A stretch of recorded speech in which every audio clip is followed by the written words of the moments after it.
봉독하겠습니다. 대제사장 여호수아는 여호와의 천사 앞에 섰고 사탄은 그의 오른쪽에 서서 그를 대적하는 것을 여호와께서 내게 보이시니라. 여호와께서 사탄에게 이르시되 사탄아 여호와께서 너를 책망하노라. 예루살렘을 택한 여호와께서 너를 책망하노라. 이는 불에서 꺼낸 그슬린 나무가 아니냐 하실 때에 여호수아가 더러운 옷을 입고 천사 앞에 서 있는지라. 여호와께서 자기 앞에 선자들에게 명령하사 그 더러운 옷을 벗기라 하시고 또 여호수아에게 이르시되 내가 내 죄악을 제거하여 버렸으니 내게 아름다운 옷을 입히리라 하시기로 내가 말하되 정결한 관을 그의 머리에 씌우소서 하매 곧 정결한 관을 그 머리에 씌우며 옷을 입히고 여호와의 천사는 곁에 섰더라. 여호와의 천사가 여호수아에게 증언하여 이르되 만군의 여호와의 말씀에 내가 만일 내 도를 행하며 내 규례를 지키면 내가 내 집을 다스릴 것이요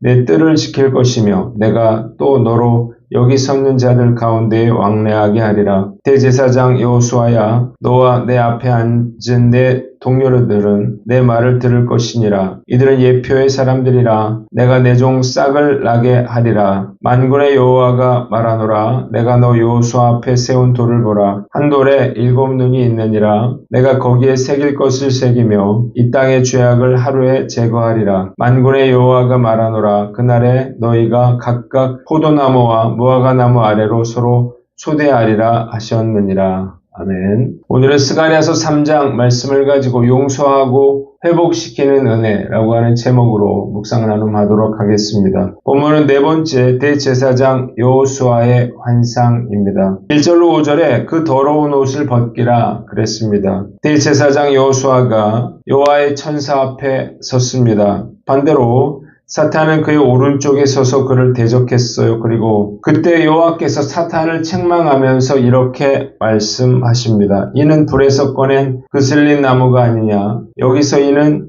여호수아 및 백성들을 뜻합니다. 백성들이 막 포로 생활에서 돌아왔기에 불에서 꺼낸 그슬린 나무라고 표현하신 것입니다. 3절 여호수아가 냄새나는 더러운 옷을 입고 천사 앞에 서 있었는데 여호와께서 천사들에게 여호수아의 더러운 옷을 벗기라고 말씀하시고 내가 내 죄악을 제거하여 버렸으니 내게 아름다운 옷을 입히리라 말씀하셨습니다. 본문이 우리에게 주는 교훈이 있는데 첫째로 마귀의 참소를 물리치라는 것입니다. 마귀는 욥기에서 의인 욥을 참소하더니 본문에서는 부정한 여호수아가 대제사장 자격이 없다고 하나님께 참소했습니다. 이스라엘을 대표하는 여호수아 대제사장에 대한 참소는 포로에서 돌아온 백성들에 대한 참소이며 이는 그들이 성전을 지을 자격이 없다는 것을 의미하는 말입니다. 사단처럼 간교하고 악한 존재가 없죠. 자신을 숨긴 채 인간을 유혹하여 죄짓게 하고 또 이를 빌미로 하나님 앞에서 참소하는 자이기 때문입니다. 사단은 인간으로 하여금 죄짓게 하고 죄책감으로 괴로워하게 하고 끊임없이 참소합니다. 사단은 인간에게 고통과 불행을 안겨주고 죽음과 심판으로 이끄는 정말 악한 존재입니다. 저 역시 마찬가지예요. 사단의 유혹에 넘어가서 죄짓고 죄책감으로 괴로워할 때에 사단의 음성이 들려옵니다. 목사란 자가 이러면 되겠느냐는 거예요. 과연 이런 내가 거룩한 하나님의 사역을 감당할 수 있겠느냐는 것입니다.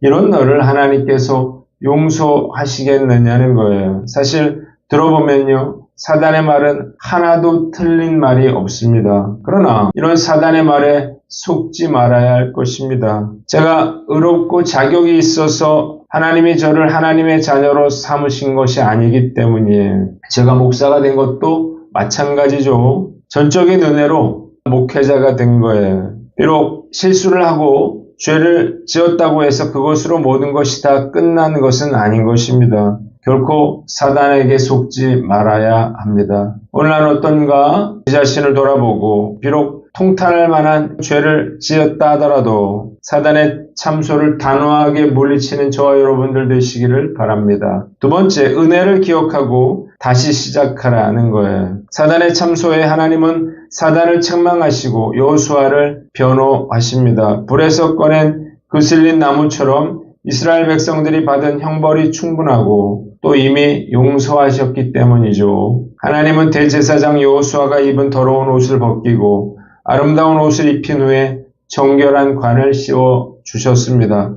하나님의 무한한 사랑으로 용서해 주시고 회복의 은혜를 베풀어 주신 것입니다. 웨슬레의 가문은 아버지 위로 5대가 목사였고 어머니 위로도 5대가 목사인 신앙의 명문가였습니다. 게다가 그는 영국 최고의 옥스포드 대학에서 신학을 공부했고요. 강의도 했습니다. 그리고 1732년 인디언 선교사로 자원해서 미국 조지아주로 갔습니다. 그때 그에게는 신대륙 복음 전파의 웅대한 비전과 실력이 있었고 인디언들을 향한 뜨거운 사랑과 사명감도 있었습니다. 그러나 아무 성과도 거두지 못하고 처절한 실패를 맛보게 됩니다. 선교 사역에 실패한 웨슬레는 폐결핵까지 걸린 채 폐잔병처럼 영국으로 돌아갑니다. 그런데 설상가상으로 귀국하던 배가 폭랑을 만나요. 사람들의 아우성과 몸부림으로 배가 아수라장이 되었을 때 어디선가 찬송 소리가 들립니다. 그 소리에 이끌려서 선창으로 가자 모라비안 교도 몇 명이 손을 잡고 찬송을 하고 있었습니다. 그때 웨슬레가 물었죠. 당신들은 풍랑이 두렵지 않습니까? 그들은 대답했습니다. 우리는 예수 믿는 사람들입니다. 그래서 두려움이 없습니다. 선생님도 예수님을 믿어보세요. 그 말은 목사였던 웨슬레의 신앙 양심을 무섭게 때렸습니다. 그리고 자책했어요. 내가 이러고도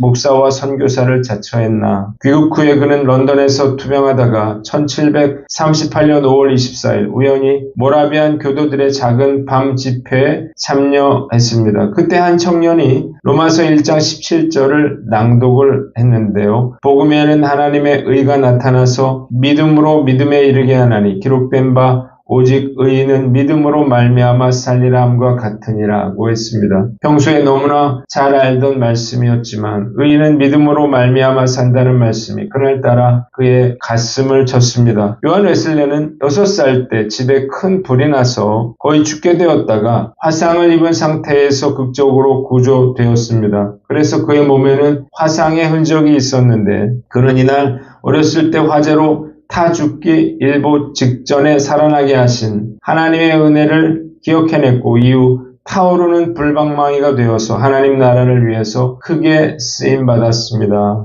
불에서 꺼낸 타다 남은 숯과 같은 인생이라도 하나님은 결코 포기하지 않으십니다. 다시 기회를 주시는 거예요. 신앙생활을 하면 할수록요, 제가 죄인이라고 하는 사실을 더욱 인정할 수밖에 없습니다. 동시에 제가 깨닫게 되는 것은 그럼에도 불구하고 하나님이 저를 용서해 주시고 은혜를 베풀어 주시고 다시 기회를 주신다는 것입니다. 얼마나 감사한지요. 어떤 상황에서라도 하나님의 은혜를 기억하고 다시 시작하고 도전해야 할 것입니다. 하나님께서 도우실 것이기 때문에 하나님이 베풀어 주신 사랑과 은혜를 기억하는 사람은요, 결코 포기가 없는 것입니다. 이 확신과 믿음으로 항상 하나님의 은혜를 기억하고 희망을 가지고 다시 시작하는 저와 여러분들 되시기를 바랍니다. 두 번째 6절로 10절 말씀인데 7절을 봅니다. 내가 만일 내 도를 행하며 내 규례를 지키면 내가 내 집을 다스릴 것이요 그랬습니다.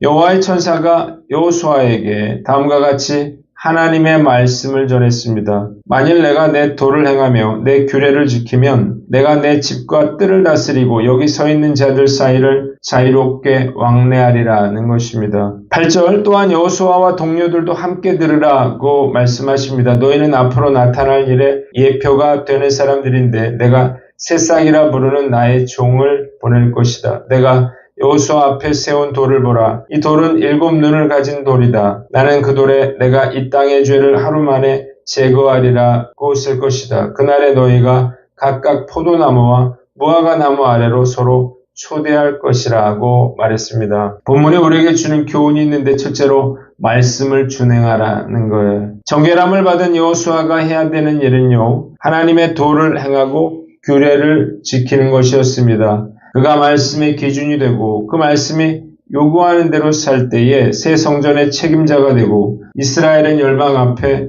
제사장 나라가 될 것이기 때문입니다. 말씀을 묵상하면서 인생의 성패는 제가 얼마나 하나님의 말씀을 지켜 행하느냐에 달려있다는 사실을 다시 한번 깨닫게 됩니다. 중요한 것은 말씀의 적용이에요. 어떻게 해야 하나님의 규례와 법도를 지켜 행하며 살 수 있을까요? 여호수아서 1장 8절에 이 율법책을 내 입에서 떠나지 말게 하며 주야로 그것을 묵상하여 그 안에 기록된 대로 다 지켜 행하라고 했습니다. 그리하면 내 길이 평탄하게 될 것이며 내가 형통하리라 하고 했습니다. 저는 목사로서 매일 말씀을 묵상하지만 여전히 말씀을 지켜 행하는 것은 쉽지가 않습니다. 제 인생의 성패는 얼마나 말씀을 지켜 행하느냐에 달려있음을 저는 잘 알고 있습니다. 매일의 묵상이 매일의 삶으로 사라질 수 있도록 말씀을 지켜 행하는 일에 최선을 다할 것을 다짐해 봅니다. 마지막으로 모범이 되라는 거예요. 8절에 하나님은 여호수아와 그의 동료들에게 너희는 앞으로 나타날 일에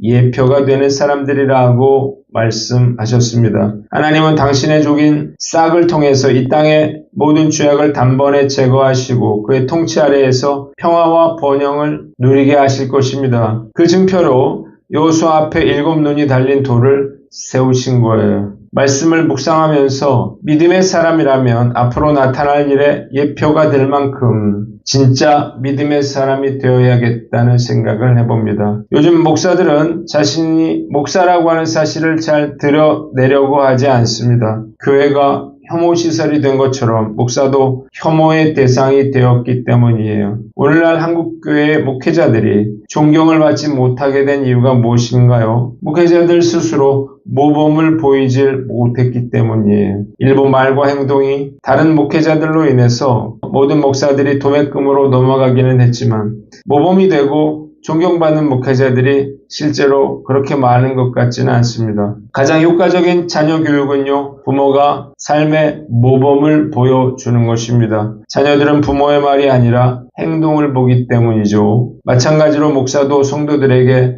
모범이 되어야 합니다. 그러기 위해서 목사에게 삶은 자신이 한 설교에 대한 거울이 되어야 할 것입니다. 당연히 말과 행동이 일치된 삶을 살아야 하는 거죠. 성도들은 자신들은 말씀대로 살지 못하더라도 목사들은 말씀대로 살아줄 것을 기대합니다. 당연한 일이에요. 목사로서 세상과 타협하지 않고 구별되게 살아야 할 것입니다. 교회 안에서는 되는 것 같은데요. 밖에 나가면 저도 쉽지 않습니다. 세상 속에서 먹고 살기 위해 부대끼며 사는 성도들이 얼마나 힘들지 잘 짐작할 수가 있습니다. 우리가 드린 예배가 거룩해지려면 우리의 삶 역시 거룩해져야 할 것입니다. 성도들에게 부끄럽지 않은 목사가 아니라 믿음과 경건과 거룩에 있어 모범이 될 수 있는 목사가 되길 다짐해 봅니다. 기도하겠습니다. 하나님 아버지, 마귀의 참소를 물리치고 은혜로 다시 시작하며